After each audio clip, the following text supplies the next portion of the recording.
This is Dessau-Wörlitz Railway in Saxony-Anhalt, Germany, and it doesn't really go to any major city. It goes to basically some fancy gardens, and somehow it still runs like that's completely normal.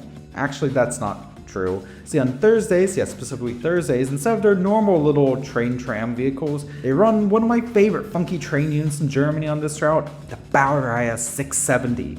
Along with having the funny number in its name, 6-7. I like this thing because it's basically just a double-decker bus on rails. Even has exactly one door for boarding on each side, and I find that kind of charming. It's dumb and I love it.